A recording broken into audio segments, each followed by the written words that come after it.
मुंबईचे लोक जमा करता आले नाहीत तर गुजरातमधून लोक आणावं लागले रोड शोसाठी. त्यांची ताकद किती कमी झालेली आहे हे त्या दिवशीच्या रोड शो मधून स्पष्ट झालेलं आहे. आजही त्यांची शिवाजी पार्कमध्ये जी सभा आहे त्यांना महाराष्ट्रभरातून लोक जमा करावं लागतात आहेत. आम्हाला फक्त मुंबई शहरातूनच लोक आम्ही जमा करतोय कारण की मुंबईतली ही निवडणूक आहे. त्यामुळे हा जो फरक आहे आणि आम्ही अनेकदा सांगितलं की लोकांनी ही निवडणूक अंगावर घेतलेली आहे. नरेंद्र मोदींच्या बद्दलचा प्रचंड राग जनतेच्या मनात आहे. भाजपच्या विरोधात प्रचंड राग आहे आणि त्यामुळे महाराष्ट्रातलं पूर्ण महाराष्ट्रातलं मुंबईसहित जे आज आपल्याला ही निवडणूक दृष्टिक्षेपात येतं ही निवडणूक महाविकास आघाडी बहुमतानं जिंकते आहे असं चित्र आपण महाराष्ट्रात पाहतो.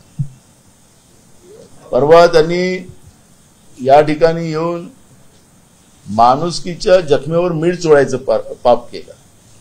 घाटकोपरमध्ये जी घटना झाली, देशाचे प्रधानमंत्री आहेत, त्यांचं राज्यात त्यांचं सरकार आहे,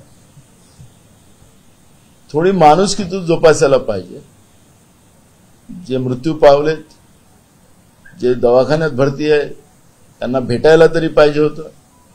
ते त्यांना भेटले पण नाही आणि त्याच घाटकोपर भागामध्ये त्यांचा रोड शो चाललेला होता. नुसतं आपल्या मुंबईतच नाही तर तुम्हाला माहितीसाठी सांगतो की ज्या मतदारसंघातून ते खासदार निवडून येतात बनारसमधून, तिथं एक ब्रिज पडला आणि त्या ब्रिजच्या खाली लोक 18 लोक एक्सपायर्ड होते ना, 18 लोक त्या ठिकाणी एक्सपायर्ड झाले. ते तिथलं प्रतिनिधित्व करतात होते. साधं त्यांच्या परिवाराला सुद्धा भेटायला गेले नाही. कॉन्ट्रॅक्टर सुद्धा यांचाच माणूस होता. कॉन्ट्रॅक्टर यांचा ठेके हे द्यायचे, कमिशनवर ह्या सगळ्या गोष्टी करायच्या, अशा पद्धतीचं चित्र त्या ठिकाणी होतं. आणि म्हणून मी आपल्याला सांगतो की आज नरेंद्र मोदींच्या बद्दलची जी काही भूमिका आहे, त्या दिवशी नाशिकमध्ये त्यांची सभा झाली. नाशिकच्या सभेमध्ये सुद्धा आपण पाहिलं की कांदा उत्पादक शेतकऱ्यांनी त्यांच्याबद्दलचं साधं बोलायला सुद्धा आता ते तयार नाही, कारण की शेतकऱ्यांच्या बद्दलच्या भावना ते व्यक्त करत नाही. आणि आपल्या राज्यातले मॅच फिक्सिंग नेता प्रफुल्ल पटेल हे जाऊन तिथं बनारसमध्ये छत्रपती शिवाजी महाराजांचा जिरेटोप नरेंद्र मोदींना घालतात. हा एक प्रकारचा छत्रपती शिवाजी महाराजांच्या विचाराचा अपमान, कारण की छत्रपती शिवाजी महाराज हे रयतेचे राजे होते. नरेंद्र मोदी हे रयतेचे राजे नाहीत. त्यांनी या देशाच्या जनतेला फसवलेलं आहे, अन्नदात्याला फसवलेलं आहे.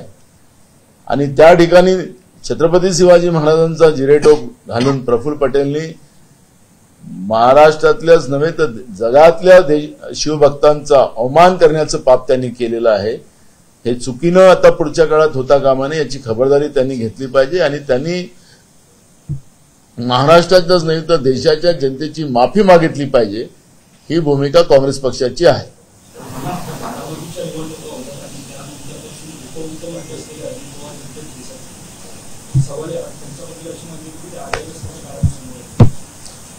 ते आजारी पडतात आणि त्याच रात्री त्यांचं काम असतं. नाही, ते आजारी राहतात, अनेकदा आजारी पडतात आणि मग दिल्लीला जायचं असते रात्रीतून, तर ते दिल्लीलाही जाऊन येतात. त्यांची तब्येत त्यावेळी चांगली होते. नेमकं काय कारण आहे? कारण की आम्ही सांगितलं की जे महायुतीचं असंविधानिक सरकार जे महाराष्ट्रात झालेलं आहे, असंविधानिक सरकार कसं आहे ते आता वेळ सांगेल. आणि आता 30 जूनच्या पर्यंत त्याचे निकाल पण काही येतात आहेत. सुप्रीम कोर्टामध्ये ते प्रकरण आहे. आम्ही जे सांगत होतो की सरकार असंविधानिक आहे, त्याच्यावर शिक्कामोर्तब होईल असा आमचा विश्वास आहे. तर हे असंविधानिक सरकार जे महाराष्ट्रातलं आहे, हे कोणी 17,000 कोटीच्या भ्रष्टाचारामध्ये सरकारमध्ये गेले. काही लोकांच्या मागे ईडी लागलेलं होतं, तसे लोक सुद्धा मुख्यमंत्री सहित अनेक लोक त्यावेळेस भाजपमध्ये गेले. त्यामुळे ज्या पद्धतीनं सत्तेचा दुरुपयोग करून केंद्रातल्या नरेंद्र मोदीच्या सरकारने महाराष्ट्रामध्ये हे तुकडा गँग निर्माण केली, त्या तुकडेचा परिणाम तुम्हाला आता पाहायला मिळते आहे. काही लोक आतापासून गायब व्हायला लागले.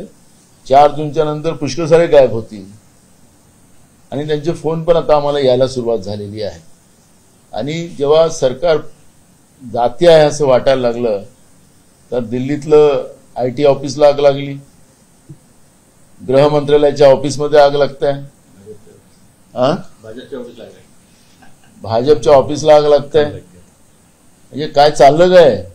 हे काय पुरावे नष्ट करायसाठी चाललेलं आहे आग लागतात की काय?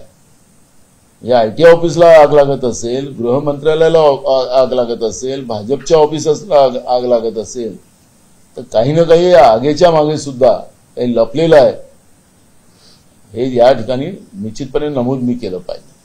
देवेंद्र फडणवीस यांनी म्हटलेलं आहे की सिंचन विभागाचे आरोप केले होते ते खोटे नव्हते, मात्र 13-14 वर्षानंतर चौकशी केल्यानंतर अजित पवारांचा फोन नाही त्या अधिकारी सिद्ध होते.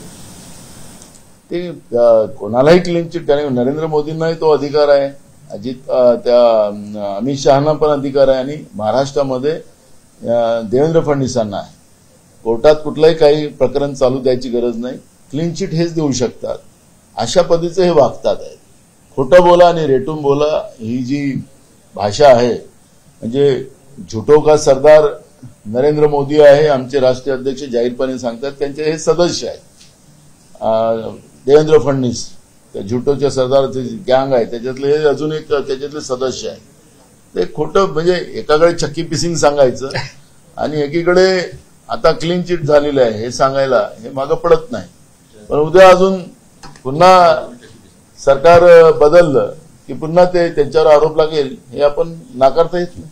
अनिल देशमुखांनी दावा केला आहे की सुनील तटकरे, जयंत पाटील आणि शरद पवारांना भेटलेल्या ठिकाणी मुख्यमंत्र्यांनी तटकरे जाऊन भेट घेतली. बघा आता राष्ट्रवादी पार्टीमध्ये नेमकं काय चाललेलं आहे त्याच्यावर मी आता भाष्य करणं काही बरोबर नाही.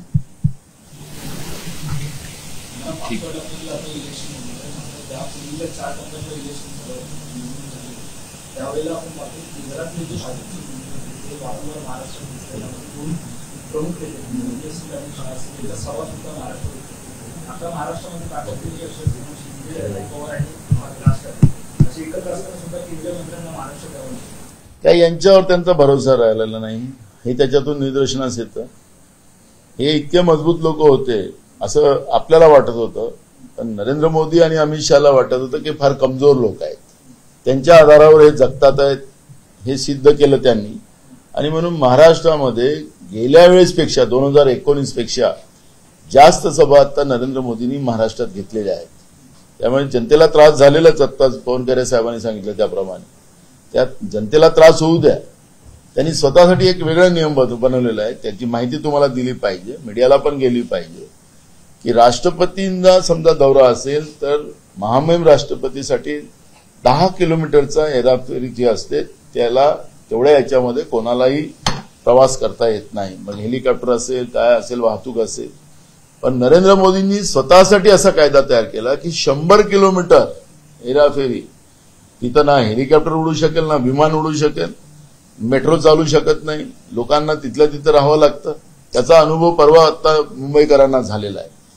असं काय आहे की इतक्या साऱ्या लोकांना त्यांना तिथल्या तिथंच उभं राहायचं, त्यांचं कोण मेलं वाचलं त्याचा काही संबंध नाही. नरेंद्र मोदींनी आपल्यासाठी एवढी सुरक्षाचे कायदे काय बनवले आणि त्यांचे दौरे होतात त्यावेळेस किती त्रास होतो ते परवाच्या त्यांच्या रोड शो मध्ये आपण सगळ्यांनी पाहिलेलं आहे. लोक कसे त्यांना शिवा घालत होते, त्यांचे पोस्टर कसे फाडत होते. ठीक आहे, टीव्हीने दाखवलं नाही तो भाग ठीक आहे, पण व्हिडिओ त्याचे व्हायरल झालेले आहेत. तर ही जे काही लोकांचा राग आहे, तर जेवढे नरेंद्र मोदींनी दौरे महाराष्ट्रात केलेले आहेत किंवा अमित शहानी केलेले आहेत ते महाविकास आघाडीच्या फायद्याचेच झालेले आहेत. जो काही राग होता त्या रागाला पुन्हा मसाला लावण्याचं काम, त्याला अजून चांगलं म्हणजे मजबूत करण्याचं काम नरेंद्र मोदी अमित शहानी केलेलं आहे. आणि तो राग परवा नाशिकच्या पण कांदा उत्पादक शेतकऱ्यांच्या मनामध्ये आपण पाहिलेला आहे. महाराष्ट्रामध्ये या निवडणुकीच्या काळामध्ये 267 शेतकऱ्यांनी आत्महत्या केल्या, पण राज्यातलं सरकार एक शब्द सुद्धा शेतकऱ्यांच्या बद्दल बोलायला तयार नाही. ही परिस्थिती आहे. नरेंद्र मोदी तर बोलतच नाही, त्यांचा शेतकऱ्याशी काही संबंध नाही.